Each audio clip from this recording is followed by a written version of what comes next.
whatever I say about women, it's also the same thing about men. And men and women have never been more similar in masculine nature than they are now. And men and women have never been more similar if they're typically feminine in nature. And I'm not saying gay, I'm not saying effeminate, I'm saying masculine energy is a typical, stereotypically a male energy where you're aggressive and you're the one that's making the moves, and the feminine is the one who is more receptive. One is not any weaker or stronger than the other. It's just that's the way it was for 5,000 years before basically the last 20 years, when the roles have gotten kind of mixed up. Now, I lived out in a place called Los Angeles, on and off for about 10 years. And people like to think of Los Angeles as, a really sexy place. Gorgeous people live there. Actors and actresses live there. And when it comes to relationships, nothing can be further from the truth that that is a great place to live. And here's why. Most of the people who live out there, they have a strong desire, one way or another, to be in the entertainment industry, to be in show business, to be an actor, to be an actress. Now, what does it take to be in a very strong, masculine business like that? For a man or a woman, it takes a lot of masculine, aggressive power and energy to make yourself known in that business. And a lot of women had to become very masculine in nature. Now here I am, I lived in Boston for about 10 years, talking to my friend Phil here from Boston. I lived in Boston for 10 years and I moved out to LA. And you look around, there's some just beautiful people. Beautiful people. Maybe it takes a few surgeries to get more beautiful, but it's very pretty people there.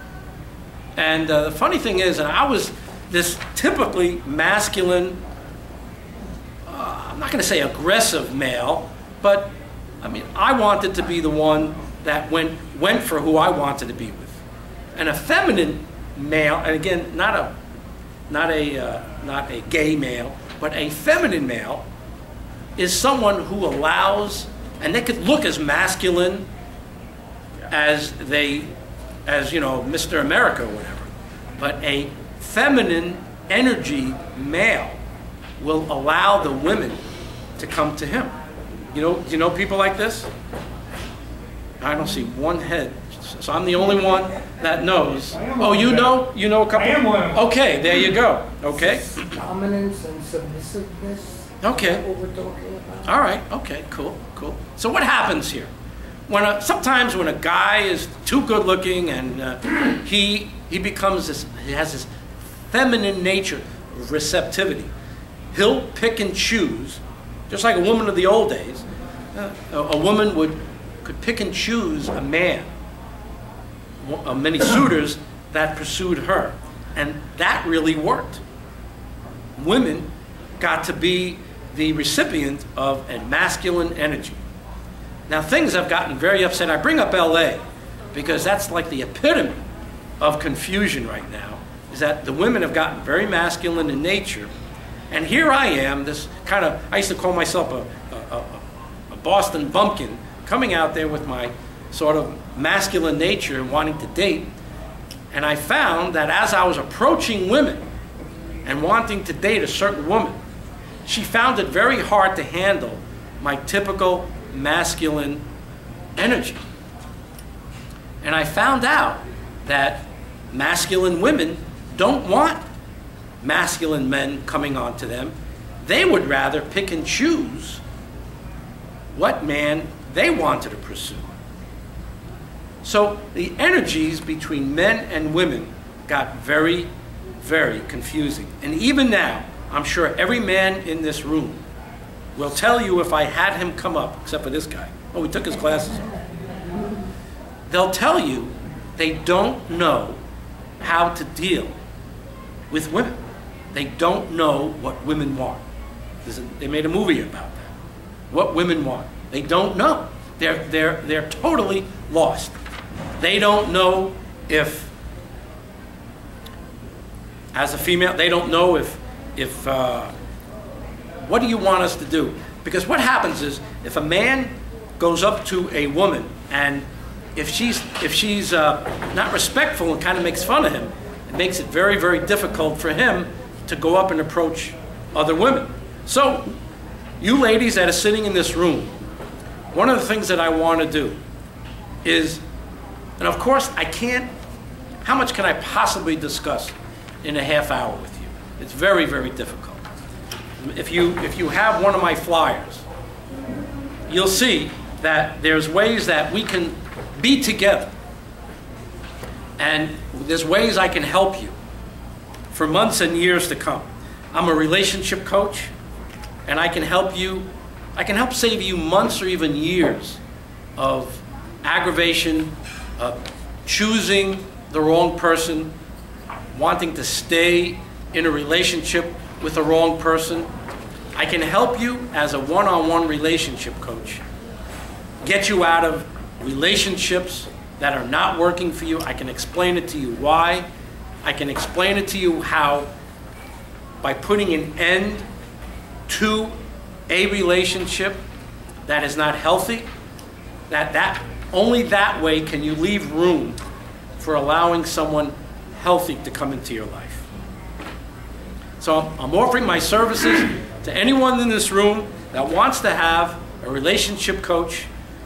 We can have one-on-one sessions. We could do it over Skype. We could do it over the phone. You could do it from the comfort of your own home. But I'm here. I made a commitment to myself, really for the rest of my life, to help anyone that wants to have a loving relationship. I'm here to help anyone that wants to have love in their hearts. It's our natural state.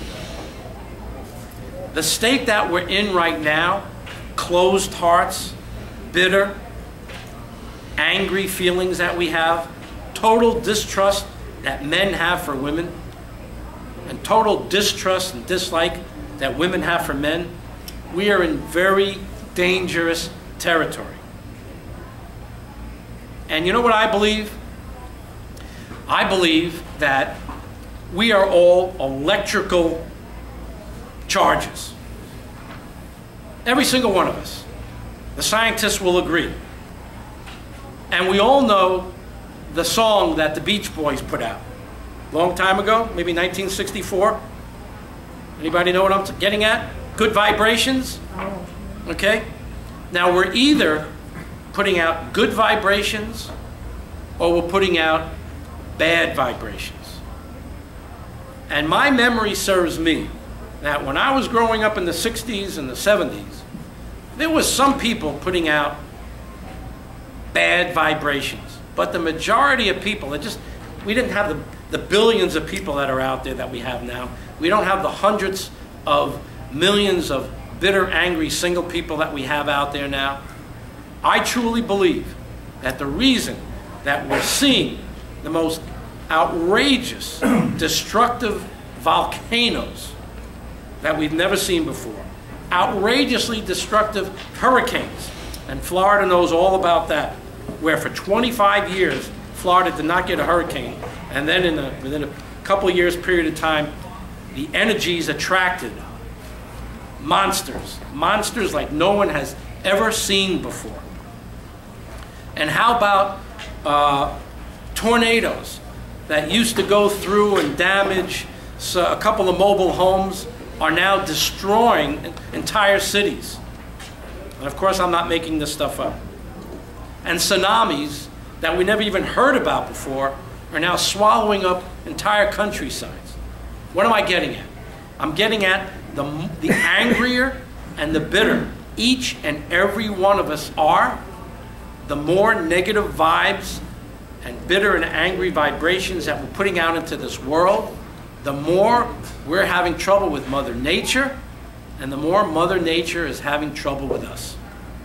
I've taken it upon myself for the rest of my life to work with anyone that wants their heart opened once again. Anyone that wants to become their own best relationship coach, I will teach you everything that I've learned so that you will become your own relationship coach and understand more about the book Body Traders. I wrote a book, Body Traders, because in the 10 years that I worked with people on America Online, I saw no books that were written about the insights that I gained from these interactions that I had with people on America Online. And they told me that they intellectually started approaching relationships, and this is basically what they did. Stereotypically now, don't get mad at me, women started intellectually looking for the best deal that they could find. They stopped trying to look for love, and they went after the best deal that they could find. And they intellectually approached a guy for what he could supply her with. What did he have? Did he have a great job, a beautiful home, a nice car, making a lot of money? And she started judging who she would allow herself, who she would give her bounty to, depending on the highest bidder out there. So when we're at a bar and a club, that's what a woman is thinking about stereotypically. And she's looking for the guy who has the most to offer her. I was on the radio just a couple of months ago with a talk show host, and when I said this, she said to me, "Oh my God, I never thought about this before." But I went out to a bar up in Boca, as a matter of fact, and we were traveling around, and the woman went into the parking lot, she looked around, and she left, and she says, "Where are you going?" "Well, I thought we were going into the bar." She said, what do you think she said? "I don't like the car." Not enough Mercedes. Not enough what? Mercedes. Good car. I didn't say this. She told me right on the radio. Happens all the time. And a man, stereotypically, will look for a trophy wife. He's going to look for a trophy wife. A woman who has the right body parts, who has a pleasant face, who can make him look good. Now, in the old days, we used to call this game players. People playing games, trying to get whatever they could from people, broke a lot of hearts. I took it one step further, and I called them body traders. Body traders. And it's very close to horse trading. I'll trade what I have if you have enough of what I want.